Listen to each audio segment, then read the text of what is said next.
The Netherlands thought they had this in the bag. I mean, 3 points secured. Their fans inside AT&T Stadium were literally already celebrating, completely convinced they'd survived a massive opening test in Group F of the 2026 FIFA World Cup.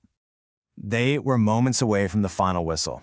They'd fought so hard to establish that lead, and honestly, watching the flow of the game right then, absolutely nobody expected what happened next. The Dutch looked like they had bolted the door shut.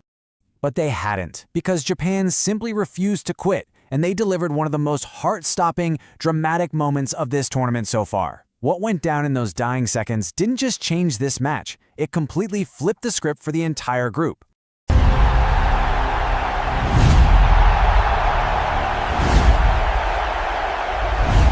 Welcome to Soccer Prime Tonight, your home for premium FIFA World Cup 2026 match breakdowns, elite analysis, and the absolute biggest stories from world football. Let's dive into the 88th minute, the moment that changed absolutely everything. But to get there, we need to see how the match story unfolds, which is really a tale of two very different halves. To truly grasp the sheer shock of this result, we gotta set the scene for you. Picture this, nearly 70,000 screaming fans packed into Arlington, Texas. The tension? Absolutely suffocating. After a goalless, agonizingly tight first half, the final 45 minutes just exploded into a frantic end-to-end shootout. 4 goals, massive momentum shifts. And that's the absolute beauty of the World Cup, isn't it? You go from a cautious, tactical chess match straight into an emotional roller coaster in the blink of an eye. The way momentum violently swung back and forth here was just unbelievable. The spark finally ignited in the 51st minute. A perfectly weighted cross gets whipped in from the right flank, and who else but the Dutch captain, Virgil van Dijk, rises towering above the defense to power home the opener. The stadium just erupts. A sea of orange goes into an absolute frenzy, completely convinced their tournament favorites had finally taken control.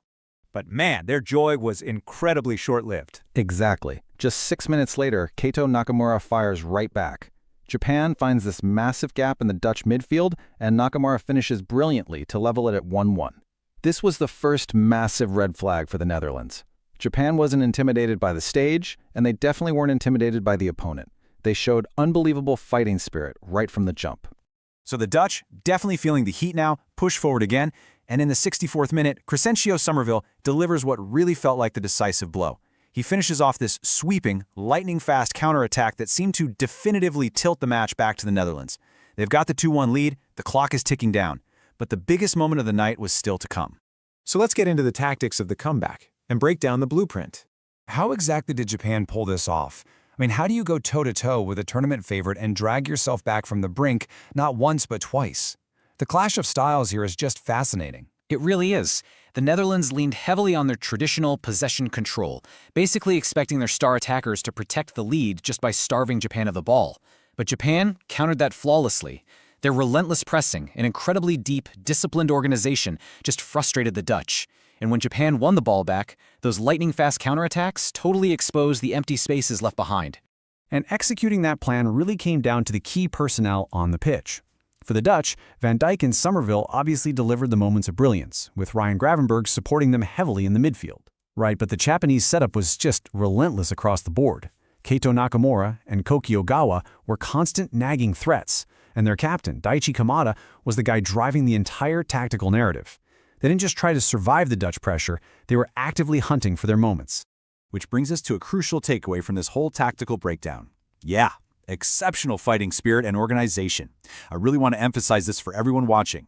Japan's second comeback was not luck, it wasn't some fluke deflection, it was a tactical masterclass in resilience against a footballing giant.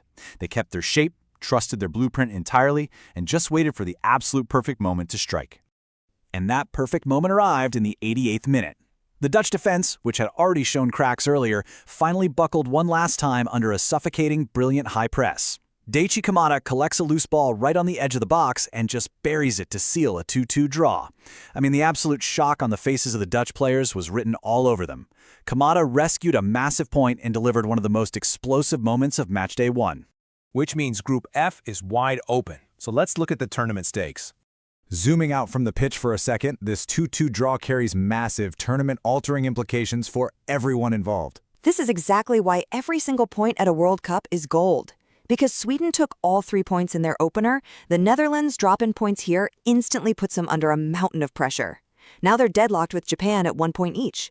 Group F has immediately morphed into one of the most unpredictable groups in the entire tournament. And it forces us to ask the critical question that is absolutely hanging over this Dutch squad right now. Can they actually live up to their status as tournament favorites? Because failing to protect a lead on 2 totally separate occasions in a single match, that is a glaring vulnerability. If they want to make a deep run, they have got to figure out how to slam the door shut on games. But on the other side of the pitch, the narrative couldn't be more different. Absolutely. Japan has once again proven their pedigree on the world's biggest stage. By standing toe-to-toe with the elite and fighting back twice, they just sent a massive, undeniable message to the rest of the world. Trust me, nobody is going to want to play against this level of organization and pure belief. So let's get to our final whistle takeaways. It really comes down to resilience versus collapse. As we bring this documentary breakdown to a close, the essential storylines from Arlington are crystal clear. Japan fought back from behind twice. The Dutch defense completely faltered when it mattered most.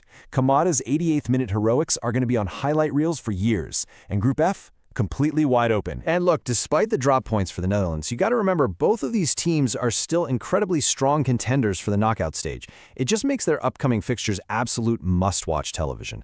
The sheer entertainment value we got from this 2-2 draw was just off the charts.